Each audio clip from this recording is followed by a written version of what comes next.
Boa noite, meus irmãos. Boa noite. Que a paz de Jesus esteja em nossos corações. Mais uma vez, nos reunimos aqui para estudarmos o Evangelho de Jesus. Vamos iniciar cantando a canção feita em homenagem ao nosso mentor, irmão querido. E Ricardo, por favor, é com você.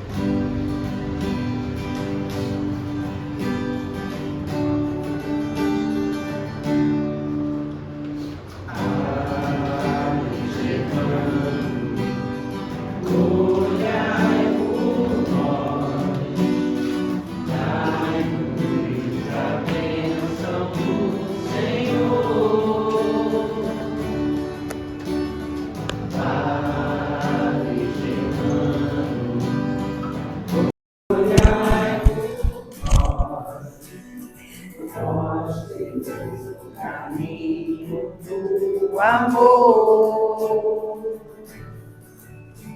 Espírito simples, mas superior, sempre pronto para nos amparar.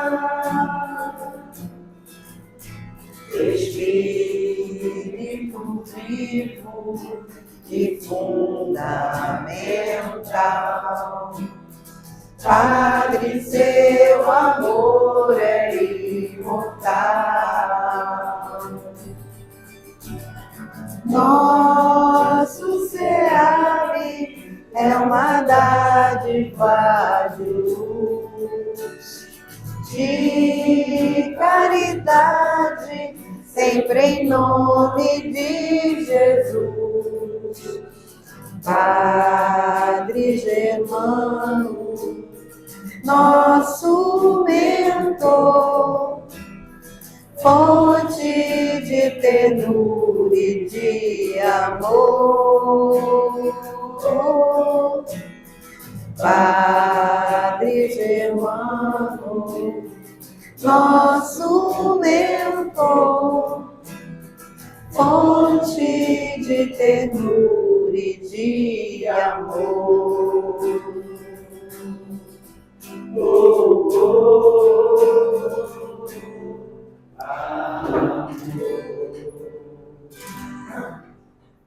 Obrigada, Ricardo, né? Boa noite aos internautas que não estavam ligados, né?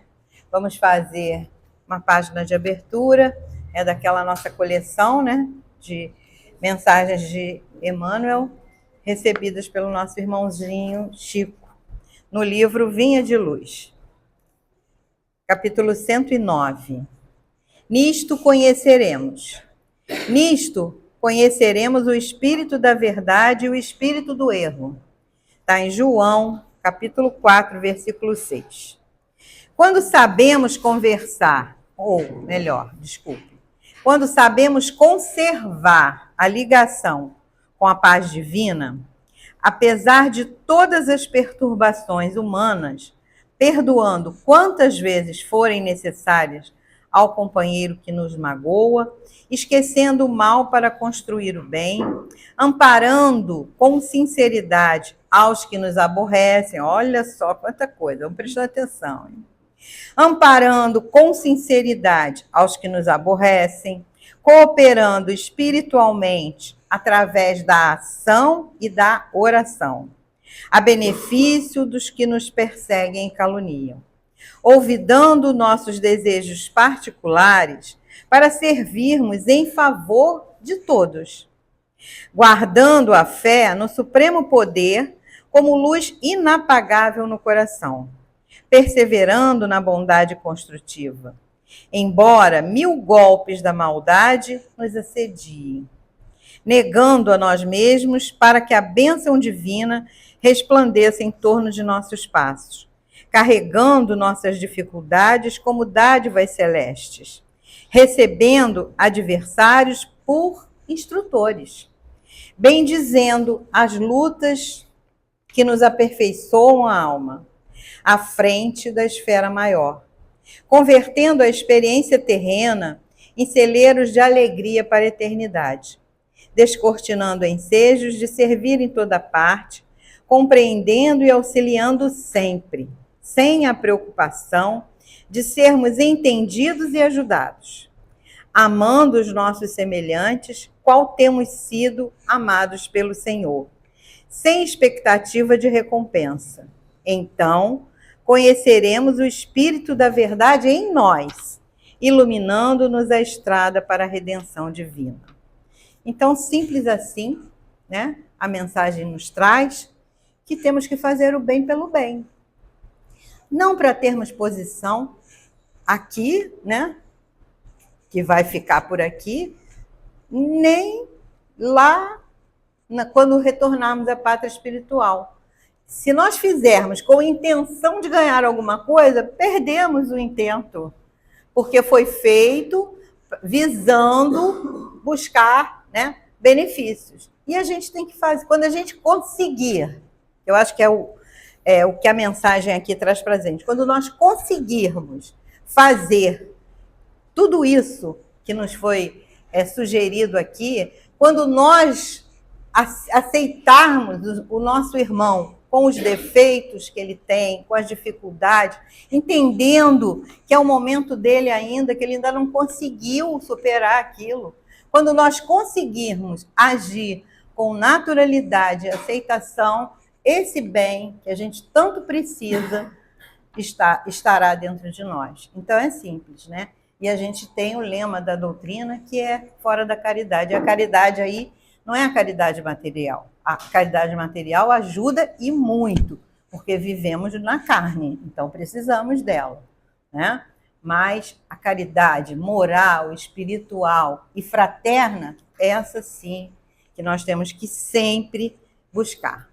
Fica aí a mensagem da noite. Vamos fazer agora a nossa prece, pedindo, né, a Deus, nosso Pai Criador, a Jesus, nosso Mestre querido, a Germano, mentor espiritual de nossa casa e toda a sua falange de trabalhadores, para que nos envolvam amorosamente, piedosamente, porque precisamos de amor, precisamos de todo esse carinho que nos é trazido nessa noite através dessa falange de Germano, que nos auxilia em todos os nossos momentos de dificuldade e também no nosso momento de estudo.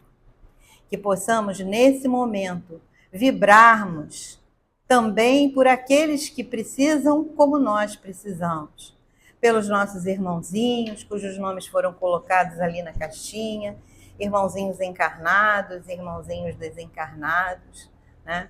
Pedimos também à equipe espiritual responsável pela fluidificação das águas, que coloque ali o remédio necessário para a continuidade dos tratamentos dos nossos irmãos.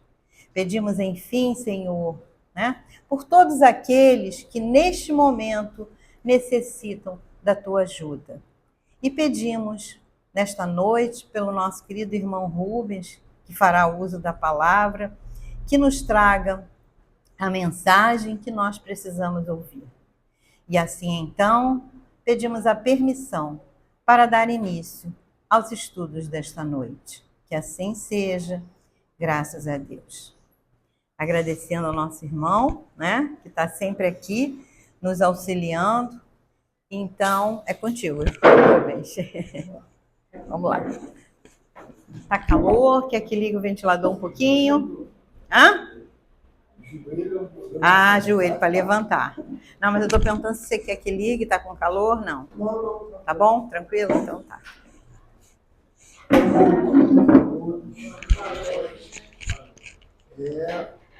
primeira coisa que eu quero falar é agradecer a Deus, né? Agradecer a essa casa, o acolhimento dos corações tão generosos, que nos deixam realmente fortalecidos e fortes. Não há nada no mundo que seja mais importante para nós do que a paz de espírito. E a gente vai conseguir ver isso no decorrer do nosso do nosso estudo. Mas para entender isso, a gente precisa ter uma convicção muito forte. Discutir não é confrontar.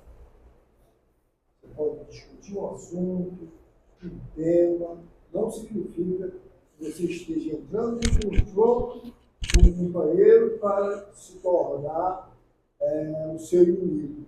Então, o nosso objetivo é conquistar corações. Né? Quanto mais corações nós conquistarmos, melhor. O tema de hoje... Estranha moral.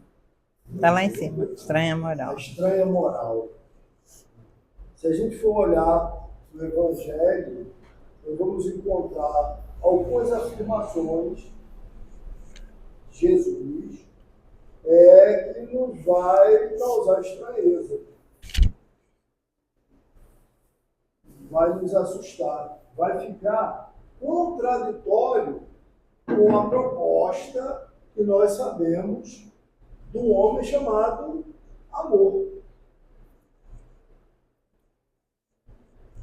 Por exemplo, se nós, na lição de hoje, se nós pegarmos o capítulo 23, nós vamos ver o seguinte. Ela fala da estranha moral. Tem alguns temas, antes da gente fazer, tem alguns temas no Evangelho, e a maioria das coisas não, não gostam de abordar. Por quê? Porque torna-se contraditório. Né?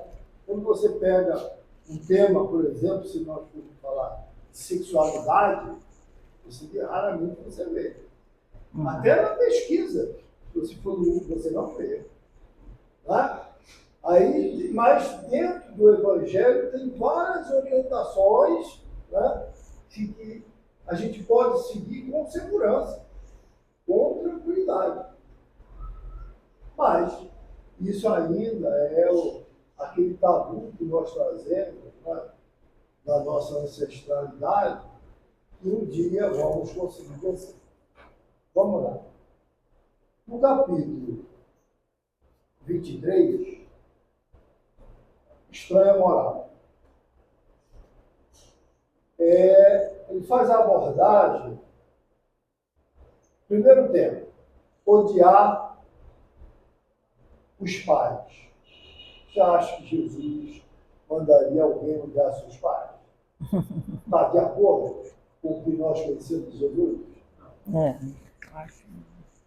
Abandonar pai, mãe e filho. Vocês acham que isso está de acordo com o que Jesus propôs? Não.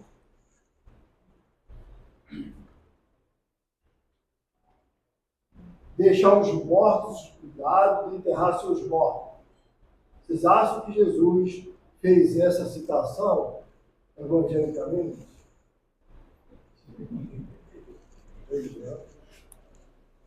Não vim trazer a paz, mas sim a divisão. Opa! Quer que todo mundo fique brigando. É isso? Será que é essa a proposta? Quando a gente lê e tira logo a conclusão, superficialmente, a gente vai pensar assim, que é o popular. O popular é isso. A gente vê o seguinte, vamos lá, definir. O que é uma coisa estranha? O que é uma coisa estranha? Estranho é tudo aquilo que foge do natural, do normal, né? Do chamado normal da sociedade. Por exemplo, nós estarmos aqui a essa hora, para algumas coisas, para algumas pessoas, é um fato estranho. Dependendo do lar, quando você chega àquela hora que você vai sair, vai para onde? Vou lá para o centro espírita. De novo? novo, a mesma coisa. Você só faz isso porque a pessoa está achando que é um fato estranho. Então, essa estranheza, se a gente for começar a procurar fatos estranhos, nós vamos encontrar inúmeros. Inúmeros. Tá? De muita... O desafio do espírita, o desafio do religioso, tá? Que se propõe a seguir a Jesus, é exatamente fazer diferente. Fazer diferente daquilo que todo mundo faz, entre aspas. Tá? De todo mundo. Porque a sociedade como um todo tem uma visão prática, uma visão material. E para nós outros, nós precisamos entender que toda a sinalização que Jesus fez para nós, ele falou para nós espiritualmente e moralmente. Essas são as sinalizações, espiritual e moral. Então, se a gente começar a mudar esse olhar, nós vamos ver que tem algo diferente. Nós realmente seremos considerados e somos estranhos dentro daquela popularidade de ações. Aí, vamos observar mais um item.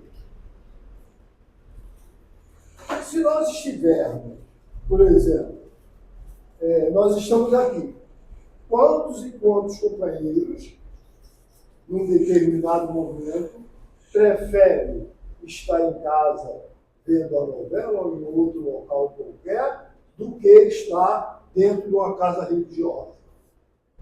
Quantos e quantos? Aí nós podemos ousar dizer até que é a maioria. A maioria, por quê? Porque a sociedade, como um todo, tem esse olhar, né, prazeroso. Um olhar de, como é que se diz? Eu vou me completar os prazeres que a vida me apresenta. Tá? Ou seja, preciso viver intensamente, aqui e agora, porque nada tenho para o futuro. Aí a gente vai entrar exatamente no aconselhamento do que diz o Evangelho para nós. Vamos lá.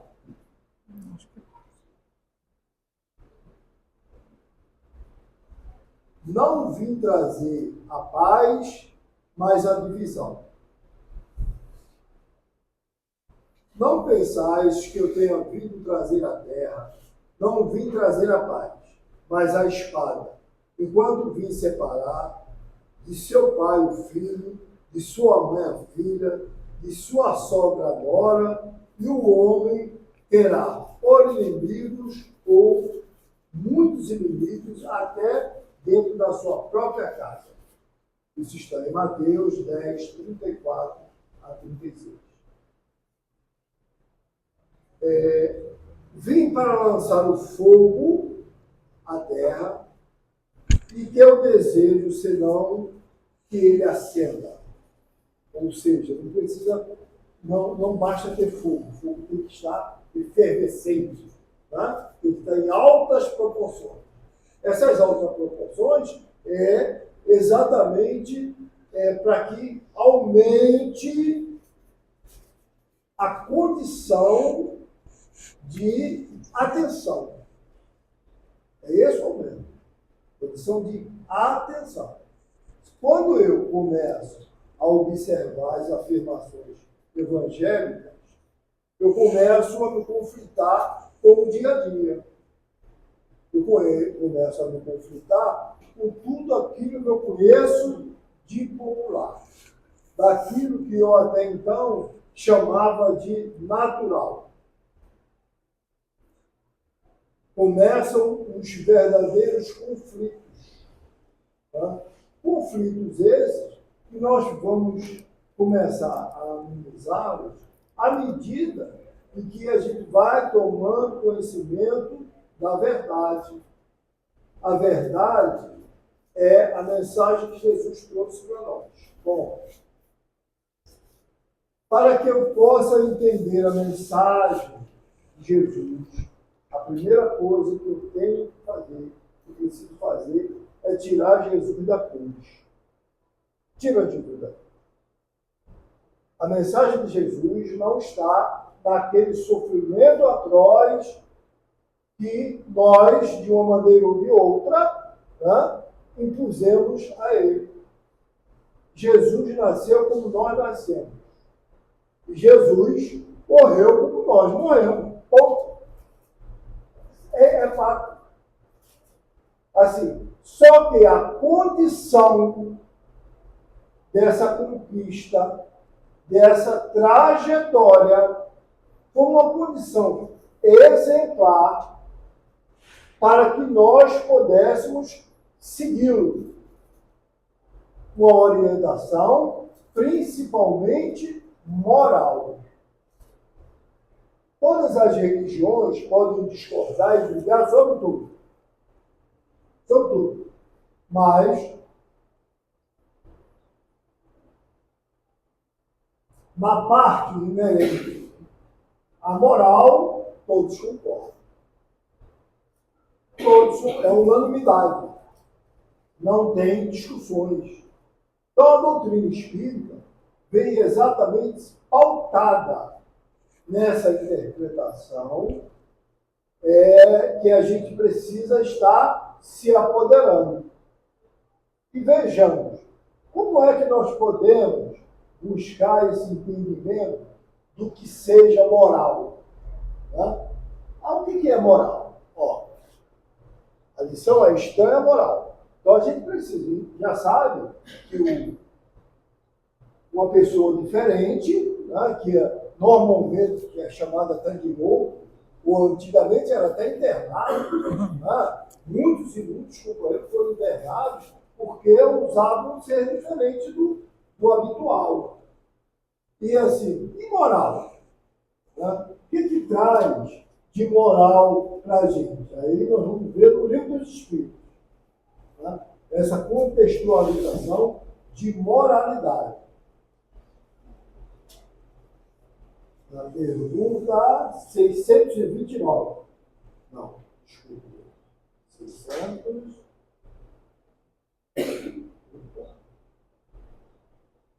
Isso, é isso mesmo. 629. 629. Que definição se pode dar da moral?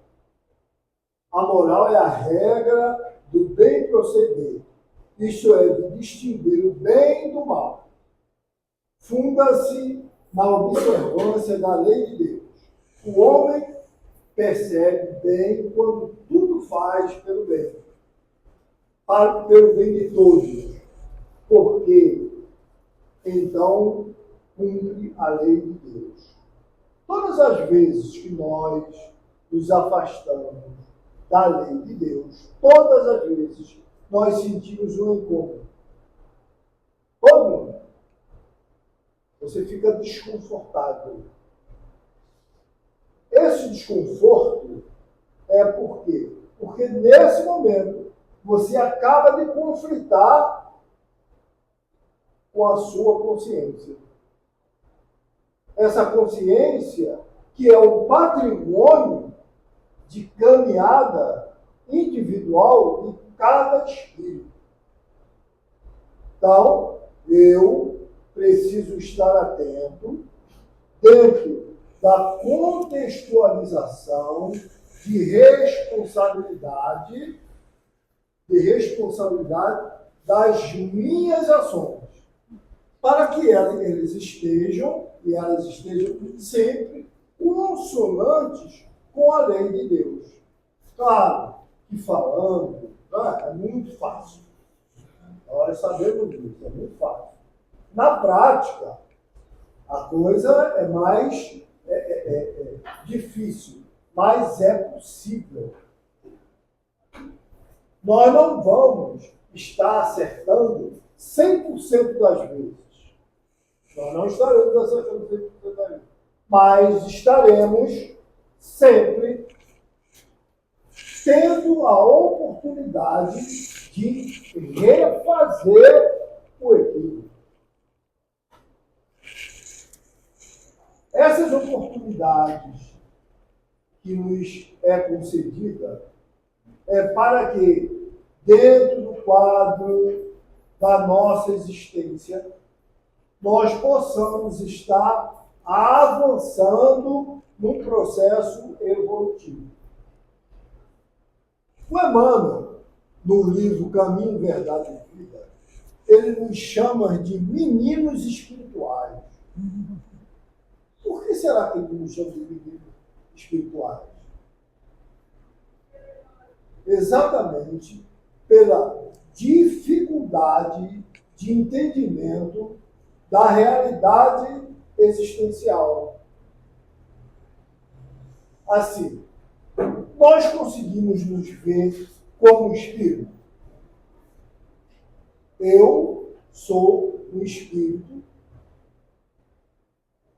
que estou encarnado no corpo físico, residindo no corpo temporariamente. Consigo viver assim?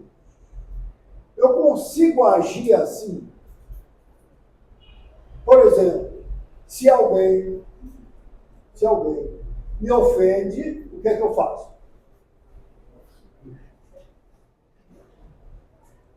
Vou lá e digo, tá, tudo bem. É assim, errado. E dentro de casa? Se eu estiver dentro de casa, né? Filho, seja lá quem for, dentro de casa, é o melhor local para a gente descobrir isso. Quando existem os desentendimentos, eu que já sou conhecedor do Evangelho, como é que eu acho? Eu silencio. Aqui todo dia silencia, gente. Eu vou dizer, olha, vocês estão de parabéns. Né? Aquele silêncio. O outro está confrontando e você está em paz. Isso é paz de espírito. Tá? Aí o outro fala, você não fala nada, tem que falar alguma coisa. Tudo bem. Não, mas é para dizer tudo bem. Tá? Você quer que eu diga o quê? É assim que a gente acha. Tá? Aí a gente precisa exatamente estar prestando atenção no nosso comportamento, esses comportamentos conflitantes que é citado no Evangelho, dessa separação de ideias. Quando Jesus vem trazer para nós a ideia da espada, é uma espada simbólica. Também no Caminho, Verdade e Vida tem a espada simbólica. Essa espada simbólica exatamente vem pontuar os nossos conflitos, as nossas diferenças de opiniões, as nossas diferenças de ponto de vista. Aí eu preciso ir no Evangelho, para entender exatamente o que é ponto de vista. Por exemplo, quando nós pegamos o Evangelho para estudar, é muito comum as pessoas, nós outros, né, começarmos a pegar o Evangelho, aí abre por acaso, aí você abre, aí eu não coincidiu, não. Ó, quando Kardec nos orientou o Evangelho segundo o Espiritismo, porque o Evangelho tem vários, Evangelho segundo o Espiritismo. Ele é um Evangelho montado didaticamente, para que a gente tenha a noção da vida futura. Por que a vida futura? Tudo, absolutamente, que nós realizarmos agora vai refletir no nosso futuro. Tudo que nós fizermos vai refletir no nosso futuro. Então, se eu começo a pensar como é que estou hoje, quais foram as minhas ações no dia de hoje, o que é que eu construí hoje de bom, e quais foram os equívocos que eu tive hoje. Para que saber dos equívocos? Porque só assim eu vou conseguir refazê-los, fazer diferente na próxima vez. Aí nós vejamos, o Evangelho vem para nós de forma didática, assim, ó. Por exemplo, capítulo número 1, não vim destruir a lei. Ou seja, todas as afirmações que nós encontramos dentro da contextualização do Evangelho, dita por Jesus, se nós não conseguimos entender a essência, não se assuste, procure pesquisar mais. E você vai entender que nesta mensagem tem uma mensagem de amor. Não é diferente. Dentro do contexto do Evangelho, segundo o Espiritismo, é amor e equilíbrio moral, até o final. Não tem outra coisa. Então eu preciso saber o seguinte, ó, não vim destruir a lei. Esse é o primeiro capítulo. Né? Aí o segundo, meu reino não é deste mundo. Aí a gente se remete lá para Atos. Né? Sois reinos. Né? Quando Jesus responde, assim tu dizes. Todas as vezes que eu estiver na minha trajetória e estiver com a convivência, né, com amigos, eu preciso estar prestando atenção como está o meu comportamento diante dos outros. Se eu estou marcoando, se eu estou me sentindo superior a alguém, isso aí é sentimento meu. Mas num momento X, eu fui infeliz. Opa, pensa e refaz. Busca se recuperar. Porque os conflitos, a quantidade de conflitos, eles vão aumentar de acordo exatamente com o nosso silêncio. Se eu, diante dos meus conflitos, mas do meu ponto de vista diferenciado do outro, eu quero impor alguma coisa, eu preciso estar revendo a minha trajetória. Porque não é impondo nada, absolutamente nada para ninguém, que nós vamos conseguir ter conquistas espirituais. E aí nós vamos ver aqui exatamente no ponto de vista. Né? Quando ele fala do ponto de vista. Ele diz assim para nós, ó.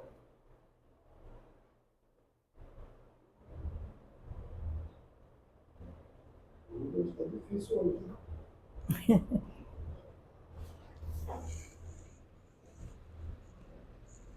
Na próxima vez eu vou trazer todos os meus livros marcados. Não tem como. Não tem. Quando você separa, muda o livro, principalmente eu que já tenho uma idade avançada. É dificuldade mesmo. 25 anos só. Vamos lá ver o ponto de vista.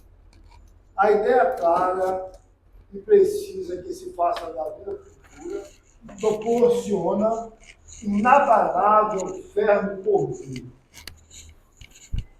A fé que acarreta enormes consequências sobre a moralização dos homens, porque muda completamente o ponto de vista sobre o qual encaram eles a vida terrena. Ou seja, nesse momento, nós temos, sobre determinados aspectos, sobre determinados acontecimentos, nós temos um ponto de vista. Mas, assim, quando você olha com, como é que é a palavra? Com rigor, sem a condição da indulgência, sem o desejo de entender por que aquele companheiro está naquela situação, nós estamos fadados ao equívoco. Eu preciso estar olhando em todos os acontecimentos, seja lá quais forem, o crime mais atroz está ocorrendo. Aquilo dali tem uma explicação. Às vezes, naquele momento, para nós até ilógica. É absurdo. Tá? Aí, acompanhado do absurdo, vem o quê? Um sentimento de revolta. Tá? O sentimento de justiça. Tá? E nós, nesse momento, nós procuramos, estamos sempre entrando num campo vibratório daquele companheiro que naquele momento está sendo infeliz. E Jesus diz para nós, olha, me ame quando eu menos merecer, pois é o momento que eu mais preciso. Esse é o momento que eu mais preciso. Porque todos nós vamos cometer equívocos. Um com uma proporção muito grande, outro com uma proporção diminuta. Mas os nossos equívocos podem ter uma proporção muito grande para o bem que tem do nosso lado. E a gente não imagina isso. A gente só para pensar que o outro é que está nos trazendo a possibilidade de desconforto. O outro é que faz daquela maneira equivocada. Se eu me coloco no mesmo barco, na mesma condição, e busco agir sempre com indulgência, eu vou conseguir buscar esse amparo vibracional para mim e para o outro. Como dissemos no início, o desafio é conquistarmos corações. Esse é o nosso desafio. Quanto mais corações forem conquistados na nossa trajetória, melhor. Um coração que você conquista, ele vem acompanhado do anjo guardião, das pessoas que o amam, pai, mãe, né? E o coração que a gente torna desafeto. É a mesma proporção. Todos aqueles nossos desafetos estarão acompanhados daqueles companheiros que gostam dele, ou que convivem com ele. Então, por sabedoria e por conhecimento já da oportunidade de estar estudando o Evangelho, vamos fazer conquista de corações. Evitar conflitos. Evitar conflitos. Cada um de nós tem a sua verdade. Mas que a nossa verdade passe a ser a verdade do Cristo, a verdade do Evangelho. À medida que a gente descobre essa essência evangélica, incomoda muito.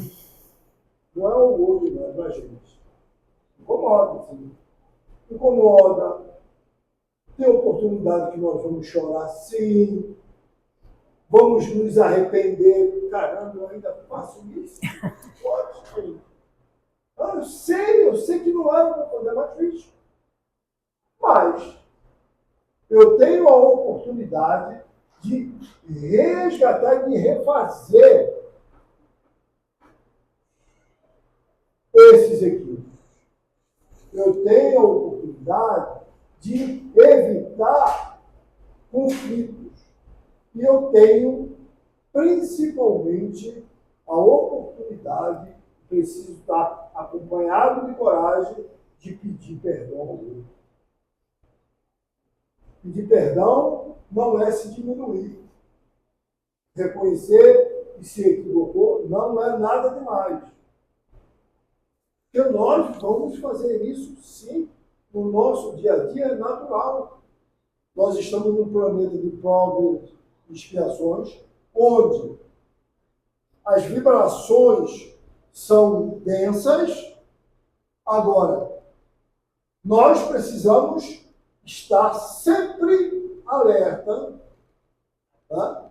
Exatamente para que esse denso não nos sufoque.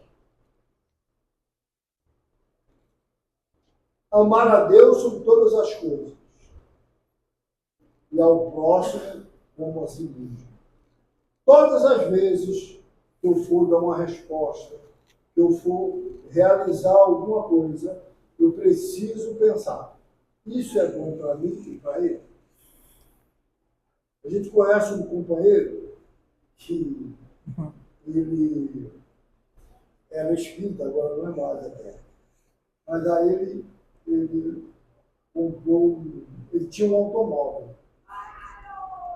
Aí o automóvel, ele estava precisando de dinheiro e precisava vender o automóvel.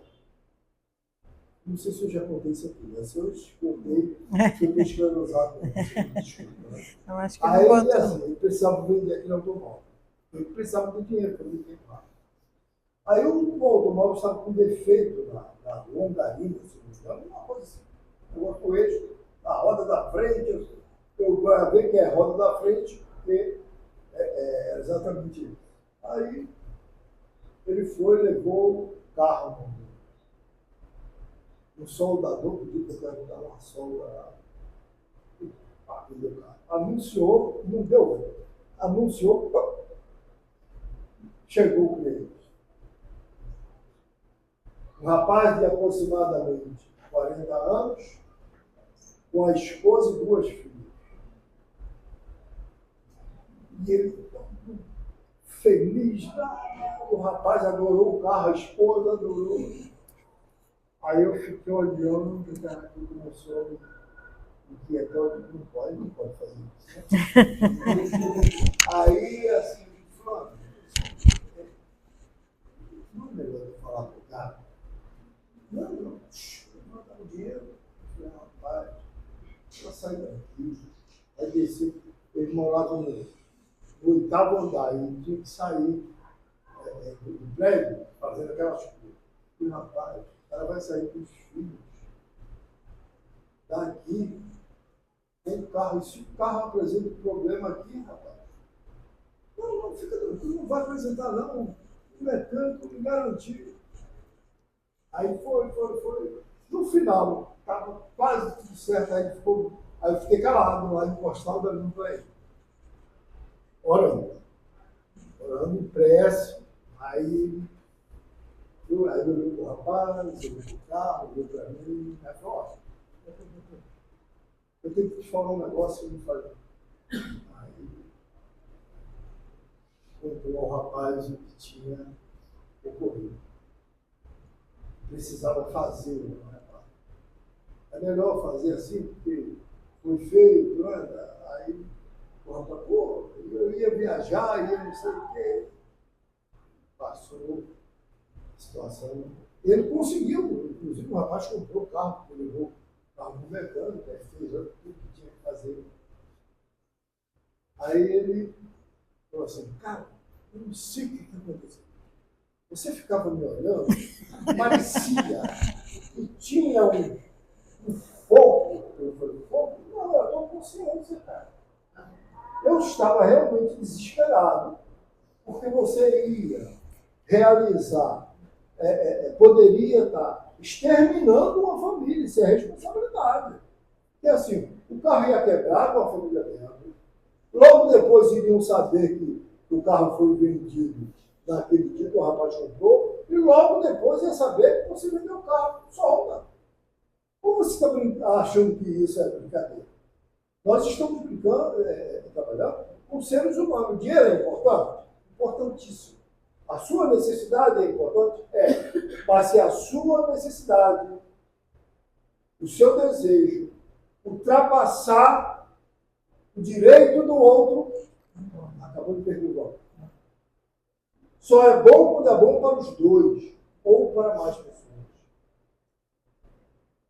À medida em que nós começamos a entender essa essência de igualdade, de responsabilidade, de busca incessante em seguir a Jesus, de buscar os exemplos não para o outro, é para mim mesmo. Aí a gente começa a entrar no planeta de regeneração. O planeta de regeneração não vai ocorrer assim, está todo mundo regenerado, não. É individual, um de cada vez. À medida que você faz o seu esforço, eu faço o meu, a Regina faz o dela, o João faz o dele, cada um de nós, vamos lá, fazendo aos pouquinhos. Aí nós vamos transformar isso no planeta habitável do amor. Existe um livro chamado O Bairro dos Estranhos. Muito bom. Quem puder ler, O Bairro dos Estranhos. É tranquilo, é fácil, a leitura é fácil, saborosa. Aí a gente consegue ver como é simples você viver mesmo diante de uma grande adversidade.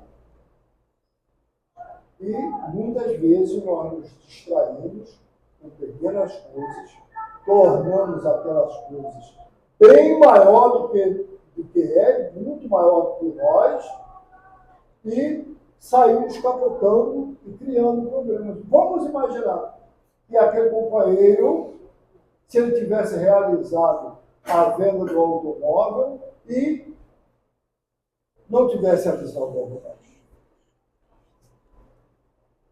teria um lucro imediato. Né? E a consciência.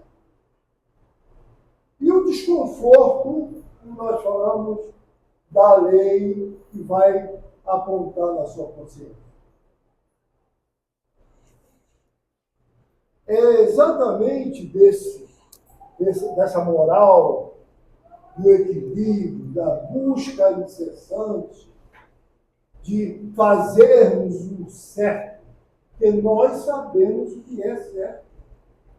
Quando nós nos afastamos da lei de Deus, nós sentimos desconforto.